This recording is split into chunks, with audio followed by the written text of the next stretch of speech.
if all good at the back. All ready in the front? We'll kick off with Gail from Sky. Yeah. Can we just do a little bit of team news to start? Hi. Did everyone come through okay? And could you just give us a little update as well when we might see Ben White back in the squad, and also Saka range of when he might be available to you, please? No news from the game against City, and Ben is still out. Hopefully after the break he will be available. And Saka? No, not yet. No, I know not yet, but you sort of said sort of mid-March maybe? I don't know.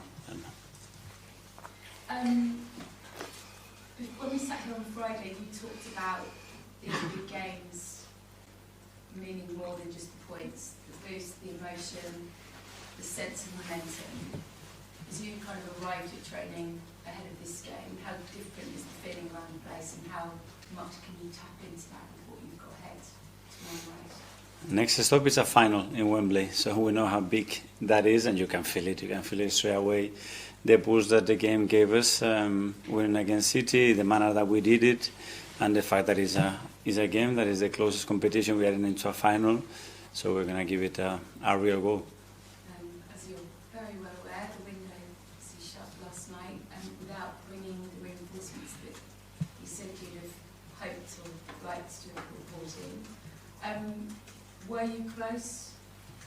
And the work that you've done over the last few weeks, how much will that help going into the summer of knowing exactly who you want in terms of reinforcements, particularly in the striker position? We had a clear intention, which is always there is a window open to explore the opportunities to improve our squad with players that can impact it. We haven't achieved it, so yeah, we are disappointed in that sense, but as well we are very aware that that we only want to bring certain kind of players, and we have to be very disciplined with that as well, and I think that we were. Okay, cool. And we'll go to Ian from TalkSport. Hi, Mikel. How are you? Hello. Arsenal haven't beaten Newcastle for the last 4 or 5 games, becoming a bit of a bogey team for you. I mean, could you just talk about when you come up against a team you haven't beaten for a while? And as a player, did you ever have a bogey team? I didn't know that word, but it's another one. They are a very difficult team to play against. They've been different games. We beat them at home last year in a good way. Obviously, this season has been different with 2 very different games as well, I think. So, yeah, another opportunity ahead of us, a big one that can take us to Wembley. So, really looking forward to it. Did you ever have a team as a player you could never beat, or you had trouble beating? Barcelona, never beat them. That was one. Everybody had trouble with Barcelona. Arsenal haven't won the League Cup. I was amazed by this. Arsenal haven't won the League Cup since 1993. They've only ever won it twice. Does that amaze you that this trophy, Arsenal, have got a great record in? Yes, because with other cups, domestic cup, we have an unbelievable record. So, yeah, historically it's been difficult and tough. So, good opportunity again to make history. And idiots like me sat here in January telling you need a striker, that you scored 5 against City, you've won the last 4 games, scoring 11 goals in the process. So you must be confident that you can go to Newcastle and score the number of goals you need. Yeah, there are 2 separate things. One, obviously, I think we talk very openly from my side, a club perspective, about the intention to improve the squad if we have the capacity to do it, and then most importantly, to keep improving the team, to keep improving the individuals within the team, because it's the ones that we have and we love, and that's it. And from now, there's no discussion about it, and we focus in the things that we have continued to do, even though the window was open. And last one from me: the players get nervous in a semi-final. Does the manager get nervous in the semi-final? I don't know if that's the word. Excited for sure. Willing, hungry, enthusiastic, because we are very close to play a final, and hopefully we can achieve it tomorrow. Thanks, Ian. Because Harry from BBC. Yeah, there's been lots of talk about strikers, but obviously when you've got players contributing goals from all over the pitch, that really, really does help. Miles Lewis-Skelly was great at the weekend, not just in his goal, not just in the celebration, but overall. Could you just expand a little bit on how his rise has kind of gone down in the dressing room? Because William Saliba told us after the game that he's not surprised anymore by how well he's playing. Yeah, well, probably the players are the best to express how they feel about them. in this particular case with Miles, because they are sitting next to each other, they share the pitch, which is the most important thing. I always said, is how they feel about these young players when they come in. Do they trust them? Do you feel they feel that they are as strong or stronger with them? And that's the feeling that I get. That's why as well we give them the opportunity, because for me they are ready in our eyes, but in the team's feeling as well, they feel that really can be better with them. I guess it's a similar story for Ethan Nwaneri as well.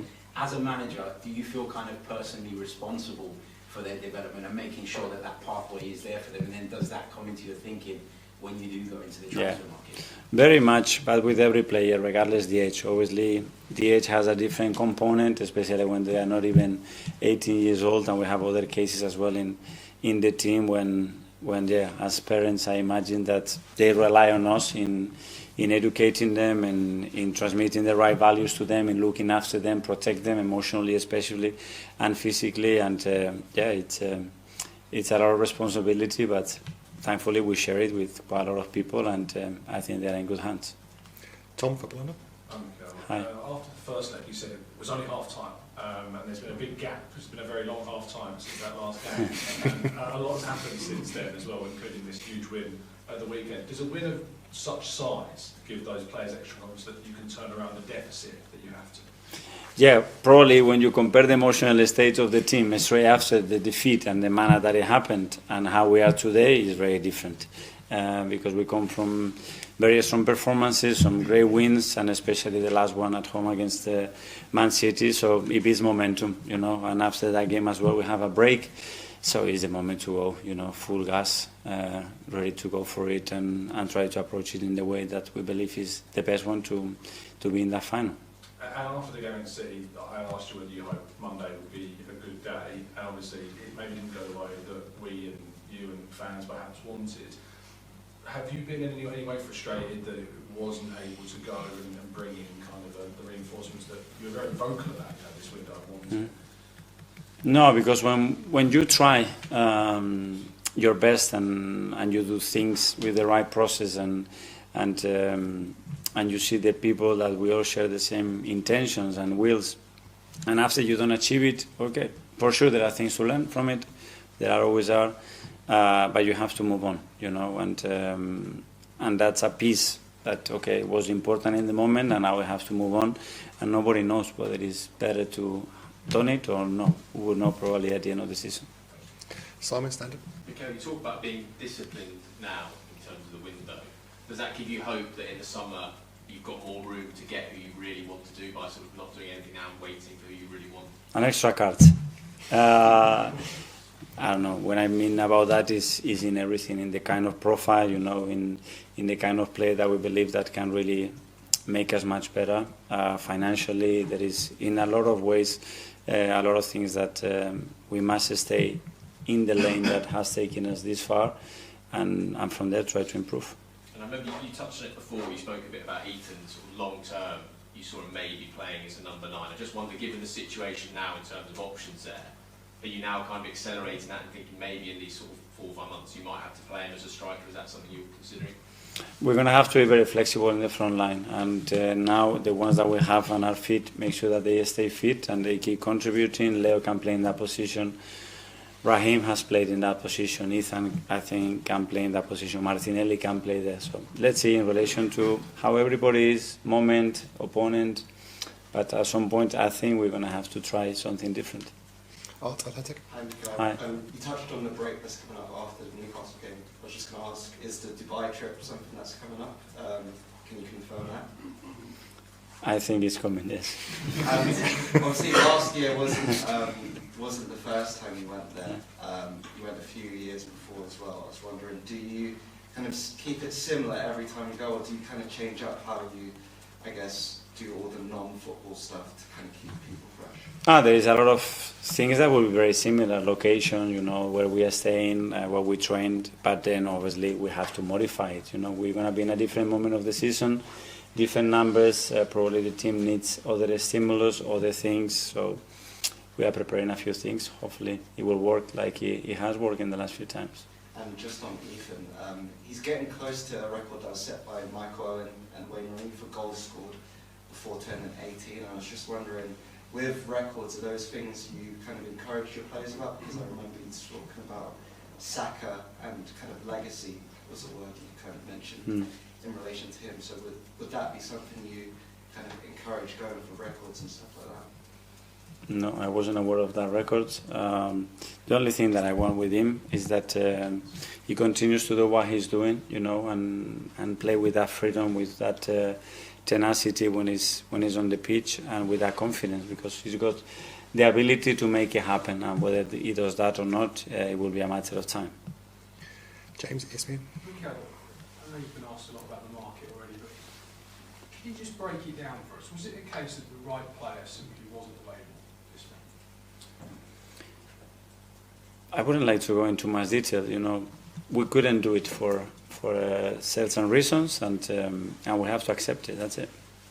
Can you give me one of those reasons? What were those reasons? Was it money? Was it not the right fit? It was a combination of things. Because I mean, you've done so much in your 5 years here to change the culture, you know, in the dressing room, and it's so positive here now. Is part of it that you don't want to gamble on maybe a character you're not sure of? Was part of that, you know, thinking that you want to make sure you wait for the right person? No, that wasn't part of the process. That wasn't an issue. I mean, with any player that we were trying to find. And just finally for me, I was watching an interview that you gave with Sky last week. You talked about the size of the squad being very short last summer. You said you had 19 outfield players, 3 of them were coming back from serious injury. You kind of knew then it was a bit of a risk. Given that, how much of a gamble is it, do you feel, not to add numbers in this window? It's not gamble, it's reality. I think we have to face the reality as well that we have. We have the players that we have. Some of them are on loan. We never had a squad of 35, 40, 45 players. So many other clubs, they have 45 players in their list. We don't have that size at the moment. It's our reality. We have to do so much in the last few years that where we are. So we're going to have to evolve there as well and have more players from the academy, and the ones that are here to be fitter longer. That's a job that is permanent and it keeps evolving, and we need to be in our toes.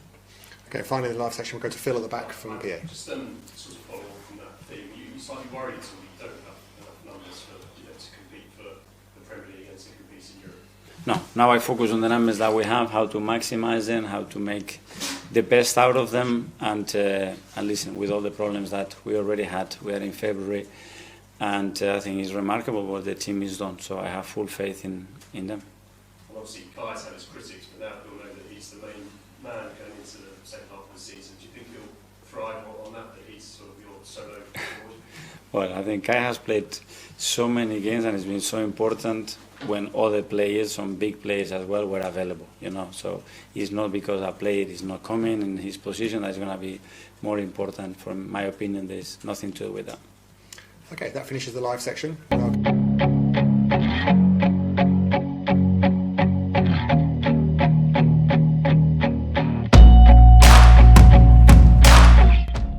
Subscribe to my channel for more videos. Drop a like and share.